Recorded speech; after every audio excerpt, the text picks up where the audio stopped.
the Wicked Anime Podcast, I have acquired the moniker, a hard man with harder opinions. So here's a segment about my harder opinions. These are my raw and lightly edited opinions about things I've seen across anime. And as any well-versed anime fan will know, not all these things are good things. On today's episode, we will be talking about the ending to Oreimo. Spoilers, the episode is called The Ending to Oreimo. For those of you who listen to the podcast, you will know that I am a huge fan of Oreimo. For those of you who don't listen to the podcast, I am a huge fan of Oreimo. And if you too are a fan of Oreimo, you may want to listen to this. Okay, here it goes. That's it? I waited extra time for the final 3 episodes of the show, and I was given that. A1 Pictures trolled us, guys. Oreimo was easily going into my top 5 anime. Not the top 1, like between 3 and 5 probably.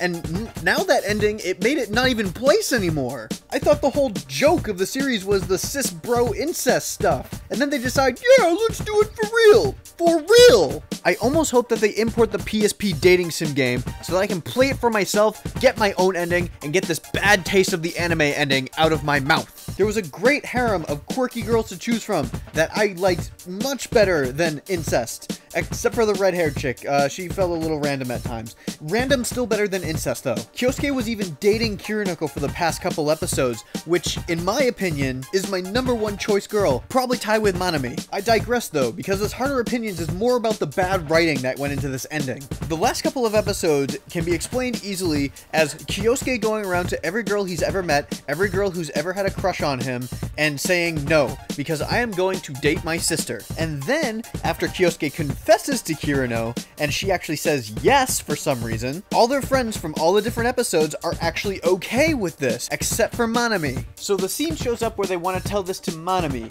and Manami is not okay with it, which is excellent. This is a perfect turning point for the writers to say, hey, this is where we'll turn the story right, and we can save the ending. What they do instead is Kirino and Manami fight, Kyosuke says no, Manami says I love you, Kyosuke says I don't care, she walks away and never comes back. There she goes, Kyosuke, she's gone, you're letting her go, your best friend who's loved you forever, and she's gone. That's it. That's how they wrote her out of the story. She's gone. She's gone. She does not show up anymore. That was the last you saw her in the series. The Japanese even roughly says during that part, and that is how my first love ended before it even began. So what do we have next? Well, we start going towards the ending now, where they have a fake little wedding scene. There's a legitimate bro-sis kiss.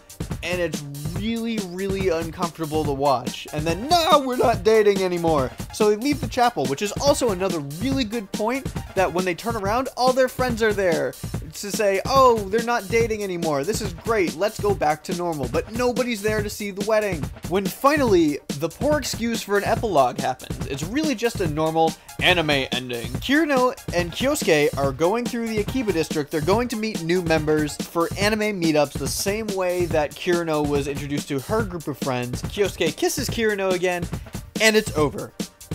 I gotta be honest, this ending is more depressing than the end of Evangelion, and everyone died in that.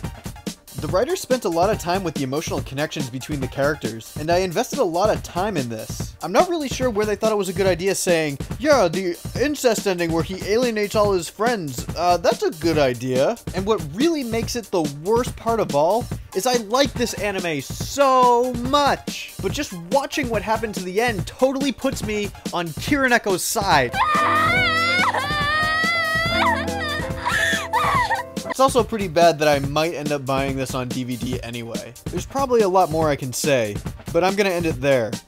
Well, maybe I'll add this. If you like Oreimo as much as I do, you're probably gonna be disappointed. Unless you like incest. Then you're just freaking weird.